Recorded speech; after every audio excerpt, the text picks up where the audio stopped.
دو نمازوں میں فرق کرنا چاہیے. صبح کی نماز پڑھتے پڑھتے اگر سورج طلوع ہو جائے تو فجر کی نماز نہیں ہوگی. 6 بجے طلوع آفتاب تھا اور اس نے نماز شروع کی 5:59 پہ 1 منٹ رہ گیا تھا اور جلدی جلدی اس نے نماز پڑھی اور ابھی دوسری رکعت میں تھا کہ سورج کا طلوع ہو گیا. یہ نماز نہیں ہوئی.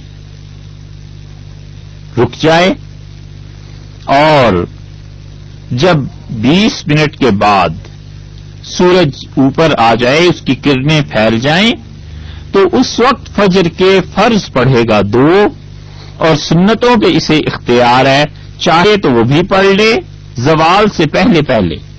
جب بھی اسی دن کی فجر پڑھ رہا ہے تو 2 سنتیں چاہیں تو پڑھ لیں اور چاہے تو وہ چھوڑ دیں.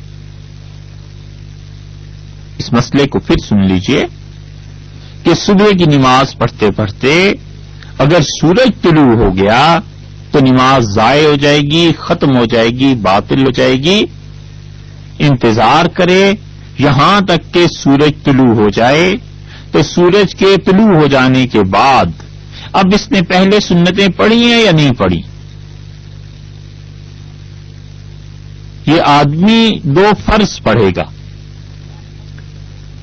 اور اگر اس کے ساتھ 2 سنتیں ملائے تو اچھی بات ہے، نہ ملائے تو کوئی ایسی بات نہیں ہے کیونکہ ان کا درجہ نفل کا چلا جائے گا کیونکہ وقت ختم ہو گیا تھا. اور یہ اسی دن کی زوال سے پہلے پہلے کی فجر کی نماز ہے. اور اگر زوال ہو گیا، ظہر کا وقت مثلاً آ گیا، عصر کا آ گیا، تو پھر تو 2 ہی فرض رہ جاتے ہیں، پھر تو سنتیں پڑھنی ہی نہیں.